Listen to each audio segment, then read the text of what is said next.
Encore une question existentielle que j'ai envie d'adresser ce matin. Sommes-nous réellement dirigés par notre inconscient?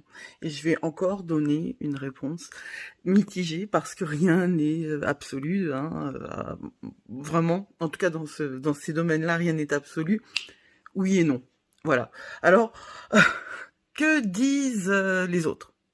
Jung parle de l'inconscient comme de bien plus que ce que l'on refoule. C'est dans ça aussi qu'il se dissocie de Freud.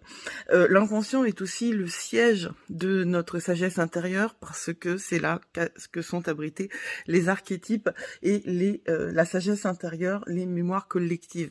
Jung perçoit un inconscient individuel et un inconscient collectif, ce en quoi je le rejoins absolument.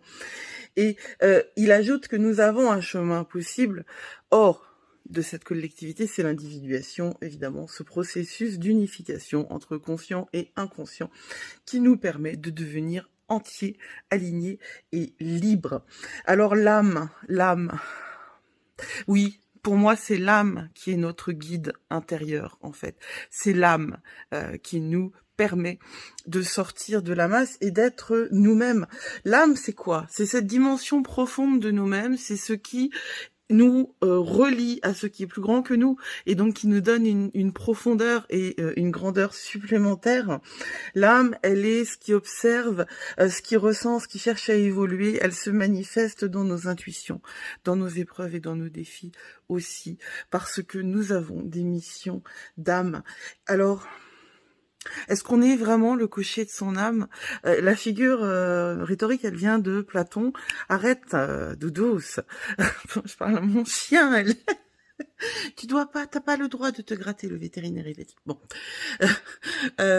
Pour Platon, je suis perdue. Platon disait que voilà, l'âme c'était comme un attelage dirigé par deux chevaux, l'un docile, l'autre indiscipliné. C'est une image qu'on trouve dans le tarot d'ailleurs, hein, dans la figure, l'arcane majeure du chariot. Nous ne sommes pas condamnés, hein, pour Platon, c'est dans Phèdre, dans ouais, je crois que c'est dans Phèdre. Nous ne sommes pas condamnés à subir notre inconscient. On peut devenir le cocher de notre propre âme, mais comment?